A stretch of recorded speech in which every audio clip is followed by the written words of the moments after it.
El mundo de mañana, la Iglesia de Dios Universal presenta el mundo de mañana con Herbert W. Armstrong.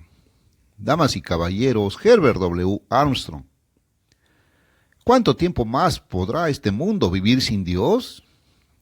Últimamente las noticias mundiales están en pleno apogeo. La crisis en Polonia, la economía mundial está en terribles problemas en todo el mundo. El desempleo está aumentando, más tensiones en todo el mundo. Después de la guerra entre Irak e Irán, a principios de junio, los israelíes estaban expulsando a la OLP del sur del Líbano. Los británicos se apoderaron de las Malvinas y el miedo a la impensable está empezando a apoderarse de la gente en todo el mundo. El miedo a una impensable tercera guerra mundial nuclear pone en peligro a toda la humanidad.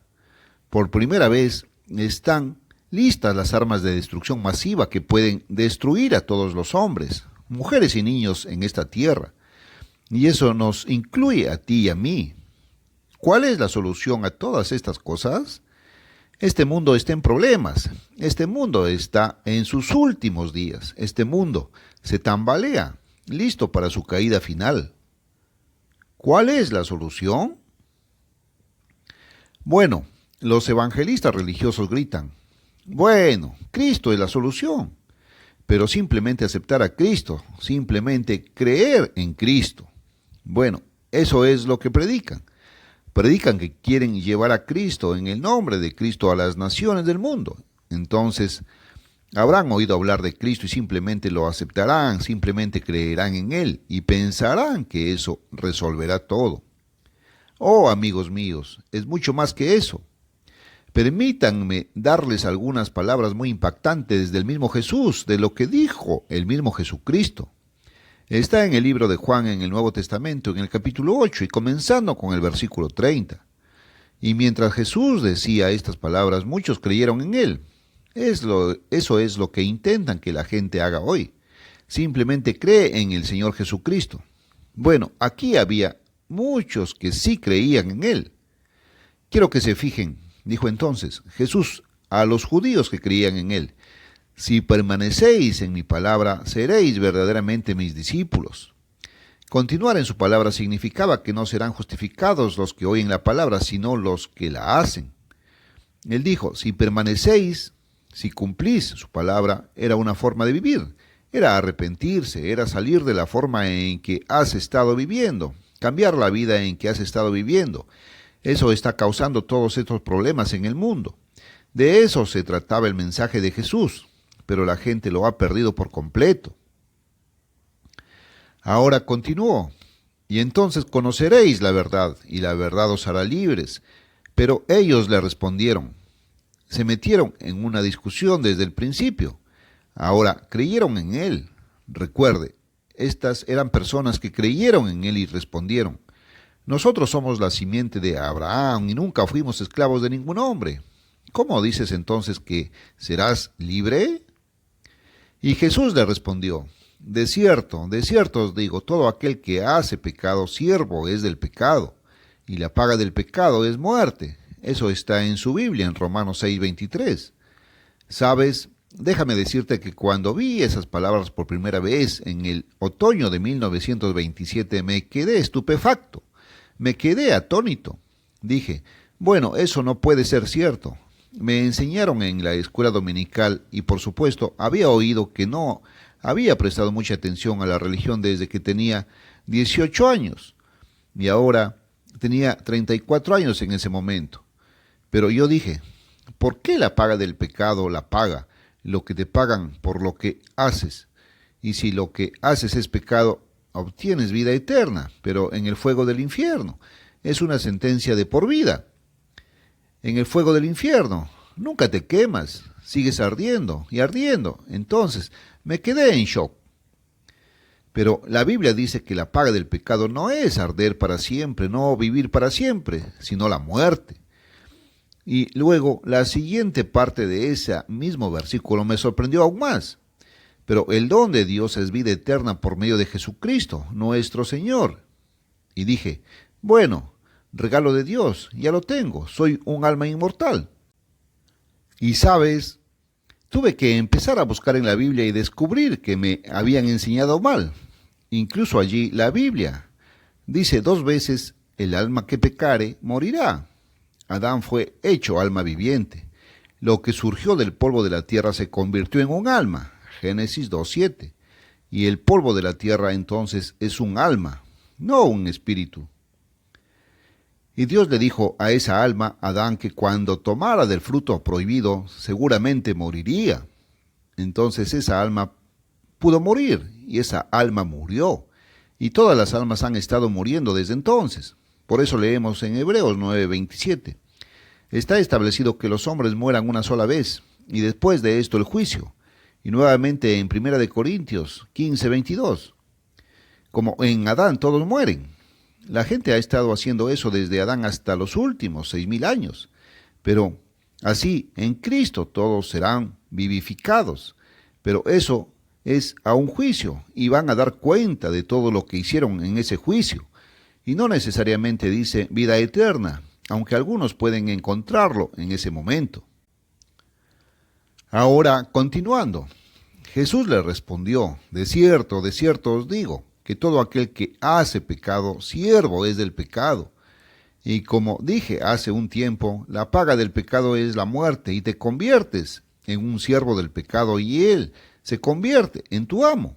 Y eso es lo que ha sucedido en el mundo, y el mundo entero se ha convertido en siervo del pecado. Y el pecado, la transgresión de la ley de Dios, es la causa de todos los problemas en el mundo hoy. Por eso no hay felicidad, por eso no hay paz. Soy embajador de la paz y hablo ante los reyes, primeros ministros y presidentes de naciones de todo el mundo, y transmito el mensaje de paz. Ahora, Cristo es el príncipe de paz, eso es cierto, pero hay mucho más que simplemente creer. Hay algunos que también lo están haciendo. Ahora, sigamos en este mismo capítulo 8 de Juan. Voy a bajar al versículo 43. Por un momento, Jesús continuó diciéndoles, ¿por qué no entendéis mi palabra? Incluso, ¿por qué no podéis oír mi palabra? Es decir, no quisieron hacerlo. No harían lo que él dijo. Él dijo, vosotros sois de vuestro padre el diablo. ¿Qué pasa con esta doctrina de la gente? Piensen en la doctrina de la paternidad de Dios y la hermandad del hombre, que todos somos hijos de Dios. Oh no, no somos, mis amigos. La palabra de Dios dice que hasta que recibas el Espíritu Santo de Dios a través de Jesucristo y te conviertas en un hacedor de la ley de Dios con y a través del Espíritu Santo, el amor de Dios que debería haber traído en tus corazones por el Espíritu Santo, eres un hijo de Satanás el demonio. Ahora, yo no digo eso. Aquí está Jesucristo diciendo eso. Solo digo lo que él dijo. Aquí tienes a tu padre el diablo. Este es el pueblo que creyó en él. Y las concupiscencias de vuestro padre haréis. Él fue homicida desde el principio y no permaneció en la verdad, porque no había verdad en él. Cuando habla mentira, habla de suyo, porque es mentiroso y padre de mentira, y porque os digo la verdad no me creéis. Ahora, las dos cosas que tienes que hacer. Jesús vino llamando a la gente a arrepentirse, es decir, a admitir que se ha equivocado. Lo más difícil para cualquier persona es admitir, bueno, estoy equivocado, me he equivocado, estoy completamente equivocado y quiero cambiar y ser diferente. Y Jesús vino con el Evangelio del Reino de Dios diciendo, arrepiéntanse y crean. Ahora, ellos no le creyeron y ninguno de los dos se arrepintió. Y esos son los dos más difíciles. Lo más difícil es admitir que estás equivocado y cambiar de ello hacia el camino correcto. Y creo que la segunda cosa más difícil para cualquiera es creer a Dios, creer lo que Dios dice. Te estoy dando lo que Dios dice en este programa. Estás escuchando mucho de lo que dice el hombre, pero no lo que dice Dios. Hay dos cosas completamente diferentes y usted necesita quitarle el polvo a su Biblia, que es la palabra de Dios, y ver lo que Dios dice y comenzar a creerle. Ahora bien, simplemente creer en Cristo no es suficiente. Vayamos a Romanos el capítulo 2 y el versículo 13. Porque no los oidores de la ley son justificados delante de Dios, sino que los hacedores de la ley serán justificados. El pecado es la transgresión de la ley y la ley es una ley espiritual, es una forma de vida espiritual, no física. No te dice cómo construir un avión o un automóvil, pero te dice cómo amar a tu hermano como a ti mismo. Te dice cómo vivir con Dios. La ley de Dios es la manera de vivir y el pecado es la transgresión de esa ley. Y luego nuevamente en Marcos, el capítulo 7, observe el versículo 9. Y Jesús les dijo: muy bien, rechazáis el mandamiento de Dios. Y las iglesias hoy les están diciendo, los ministros hoy les están diciendo que la ley de Dios ha sido abolida. Esa es la forma de vida de Dios. Y el camino de vida de Dios es el único que nos traerá paz. Y la razón por la que estamos en problemas en todo el mundo es porque vivimos de manera equivocada. Dios había vivido con la palabra que se convirtió en Cristo. Quizás millones y miles de millones y billones de años, porque habían vivido para siempre y vivieron en felicidad y en paz. Pero era el camino del amor y era el camino que es la ley de Dios y la forma en que viven es la manera en que vive Dios y esa es la ley de Dios.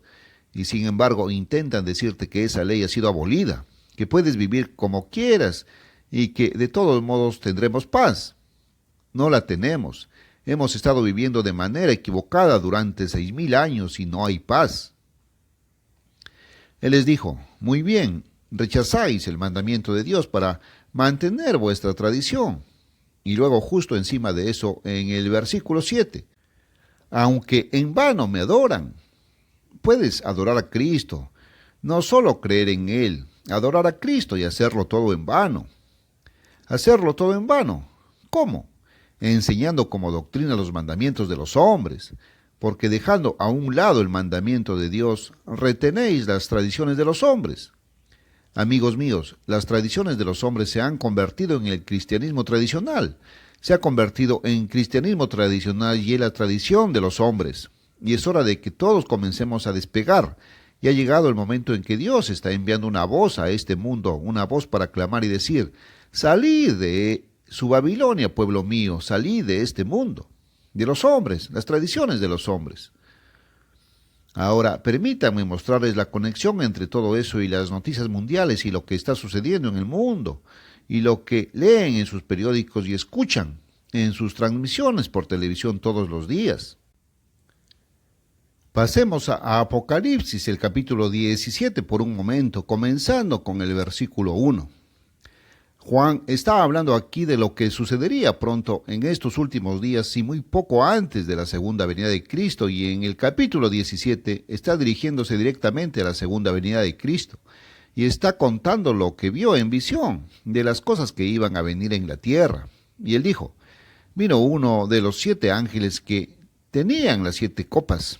Ahora, las 7 copas son las copas de las 7 últimas plagas que serán derramadas en el momento de la segunda venida de Cristo. Entonces, esto es justo antes de que eso suceda. Y habló conmigo diciéndome: ven acá y te mostraré el juicio de la gran ramera que está sentada sobre muchas aguas. Ahora, hay una gran mujer caída, y esa es una palabra muy fea, una palabra muy fea. Está en su Biblia, Apocalipsis, o a veces se le llama el libro del Apocalipsis. Es el capítulo 17 y versículo 2. Con quienes los reyes de la tierra han fornicado. Ahora entramos en el gobierno. Los reyes de la tierra, los gobiernos del mundo, han cometido fornicación y los habitantes del mundo se han embriagado con el vino de su fornicación, alegando que la ley de Dios ha sido abolida. Solo cree en Cristo. Andan por ahí no predicando el evangelio que Cristo predicó, el mensaje que Dios envió por él, sino predicando el mensaje del hombre acerca de la persona de Cristo. Y hasta predican acerca de un Cristo falso. Predican acerca de un Cristo que era un joven sabelotodo que abolió los mandamientos de su padre, que sabía más que su padre y los abolió. Jesucristo dijo: he guardado los mandamientos de mi Padre, y dijo: te he dado el ejemplo para que hagas lo que yo he hecho. Eso es lo que dijo Cristo. Ahora bien, con quien los reyes de la tierra han fornicado. Los habitantes del mundo se embriagaron con el vino de su fornicación. Ahora, bajemos al versículo 3. Entonces me llevó en espíritu al desierto, y vi una mujer que ahora es una iglesia, y en la Biblia la mujer es un símbolo de la iglesia. Y el libro de Apocalipsis lo habla en símbolos y simbólicamente. Una mujer representa una iglesia, y cuando habla de ella, habla en género femenino, ella, y así sucesivamente. Pero esta mujer sentada sobre una bestia de color escarlata.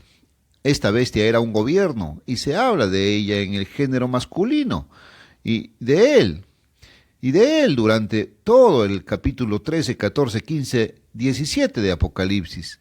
Si lo lees en tu propia Biblia, llena de nombres de blasfemia, que tiene 7 cabezas y 10 cuernos.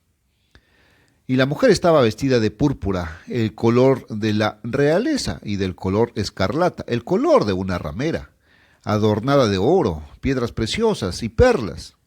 Esta es una iglesia que tenía en su mano una copa de oro llena de las abominaciones, de las inmundicias de su fornicación, y en su frente estaba escrito un nombre. Aquí está el nombre que Dios le llama: Misterio, Babilonia la Grande, la madre de las rameras. Misterio, Babilonia la Grande. En otras palabras, la religión mistérica babilónica, la religión del antiguo imperio caldeo, la religión mistérica babilónica ahora disfrazada bajo el nombre de Cristo, la madre de las rameras y abominaciones de la tierra. Sus hijas salieron de ella en señal de protesta. Y vi a la mujer, y este no es el gobierno, es una mujer que cabalga sobre el gobierno, cometiendo fornicación con el gobierno, y vamos junto con los gobiernos. Y vi a la mujer ebria de la sangre de los santos, persiguiendo a la verdadera iglesia de Dios y con la sangre de los mártires de Jesús.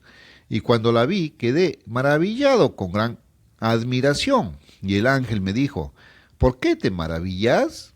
Yo le dije: el misterio de la mujer y de la bestia que la llevaba, que era un gobierno y que tenía 7 cabezas y 10 cuernos. Entonces, eso es hablar de una iglesia engañosa y engañosa. Ahora, en el capítulo 12 del libro de Apocalipsis encontramos que Satanás ha engañado a todas las naciones y engañó a la nación en la que cabalgaba esta mujer. Y Satanás le dio a eso su poder, sede y gran autoridad. Y así está relacionado con Satanás, que ha engañado al mundo entero. En el capítulo 18, los primeros 4 versículos. Y después de estas cosas vi otro ángel descender del cielo. Juan ve esto en su visión, teniendo gran poder, y la tierra fue iluminada con su gloria, y clamó con gran voz potente, diciendo: ha caído la gran Babilonia, y se ha hecho habitación de demonios, y fortaleza de todo espíritu inmundo, y de la jaula de toda ave inmunda y aborrecible, porque todas las naciones han bebido del vino de su fornicación, y los reyes de la tierra han fornicado con ella, y los mercaderes de la tierra se han enriquecido con la abundancia de sus delicias. Y oí otra voz del cielo que decía: salid de ella, pueblo mío, de este misterio babilónico, de la religión que ahora se disfraza en el nombre de Cristo, el cristianismo tradicional. Salid de ella, pueblo mío, para que no seáis partícipes de sus pecados, diciendo que la ley de Dios ha sido abolida y que podéis hacer lo que sea correcto ante vuestros propios ojos, y que no recibáis parte de sus plagas. Y ese momento está justo por delante de nosotros ahora. Y este es el momento para que la voz clame sobre estas cosas y le diga al mundo, y usted la escuche en sus oídos, y no diga que no ha sido advertido. Ahora, me gustaría que noten lo que Jesucristo mismo dijo acerca de eso en 2 Corintios capítulo 6, versículo 16. La verdadera iglesia de Dios, los llamados. Él dijo: porque vosotros, es decir, el pueblo de la verdadera iglesia, sois el templo del Dios vivo. Como Dios ha dicho: habitaré en ellos y caminaré en ellos y seré su Dios, y ellos serán mi pueblo. Por tanto, salid de en medio de ellos, es decir, del mundo, de este sistema de Babilonia y toda esa clase de cosas. Y apartaos, dice el Señor, y no toquéis lo inmundo, y yo os recibiré. y seré para vosotros por padre, y vosotros seréis mis hijos y mis hijas, dice el Señor Todopoderoso. La Biblia es clara acerca de estas cosas, pero la gente necesita quitarle el polvo a sus Biblias. Necesitan mirar la Biblia y ver lo que dice, porque a mí me enseñaron cosas equivocadas. Tuve que llegar a admitir que me habían enseñado mal, que había vivido mal, había hecho mal, me equivoqué. Fue difícil de admitir. Pensé, lo que les sucederá a mis colegas de negocios, todos me abandonarán, se volverán contra mí. Sí, y lo hicieron, pero ese fue el precio que tuve que pagar. Y Cristo dice, salid de en medio de ellos y apartaos. Los problemas del mundo, los males del mundo que escuchas en las noticias todos los días y todo el descontento de todo el mundo tienen una causa. Y la causa de todos estos problemas es simplemente la forma en que vivimos. Vivimos en contra del camino de la ley de Dios. Y ese es el modo de vida de Dios, el modo en que vive Dios mismo, el modo en que vive Cristo. Y Él quiere que vivamos de la misma manera que vive Dios y vive Cristo, como viven ellos. Y esa es la forma del amor, o me gusta decirlo en la forma de dar, porque el mundo vive justo en la forma opuesta, la del obtener. El amor no significa amarte a ti mismo, no significa vanidad, es amor a Dios y amor al prójimo tanto como a uno mismo. Debes amarte a ti mismo en la medida en que cuidas esta mente, este cuerpo, este yo, que debe ser templo del Espíritu Santo de Dios. Y es una responsabilidad que se debe cuidar, pero amar al prójimo como a uno mismo, pero amar a Dios por encima de uno mismo o del prójimo. Esa es la ley de Dios. Jesús vino con el gobierno, el evangelio del reino de Dios, que es la familia de Dios en la que podemos nacer, gobernando al mundo entero y enseñando al mundo entero. Amigos míos, me pregunto si entiendes que estamos viviendo en los días de los que se habla en Mateo 24, versículo 14. Y este evangelio o buena nueva, cuyo evangelio significa buenas nuevas del reino, el reino de Dios, ese es el evangelio que Jesús predicó. Será predicado en todo el mundo, para testimonio a todas las naciones, y entonces vendrá el fin. Está cerca del final ahora mismo, y la segunda venida de Cristo no está lejos. No quiero decir que vaya a llegar mañana, o la próxima semana, o el próximo mes, pero llegará en muy pocos años. Puedo decirte que ningún hombre sabe ese día ni la hora, pero podemos saber que estamos en los últimos días. Necesitas saber eso. Por eso me gustaría hablarles de un folleto especial. He mencionado esto antes en este programa. ¿Estamos en los últimos días? Dando prueba de que estos son los últimos días de este mundo, no de la existencia de la Tierra, sino del tipo de civilización en que tenemos con todos sus problemas, todas sus angustias y todos sus sufrimientos. Y un mundo de paz está por llegar, el mundo de mañana, un mundo feliz mañana. Ahora, con ese folleto Estamos en los últimos días, me gustaría enviarles también una suscripción de 1 año a la revista más singular del mundo, una revista de comprensión acerca de estas cosas. Le brinda comprensión sobre la vida y las noticias mundiales, analiza las noticias mundiales y le brinda el significado detrás de las noticias mundiales y lo que pasa y está sucediendo. La revista La Pura Verdad. Entonces, hasta la próxima. Este es Herbert W. Armstrong. Adiós, amigos.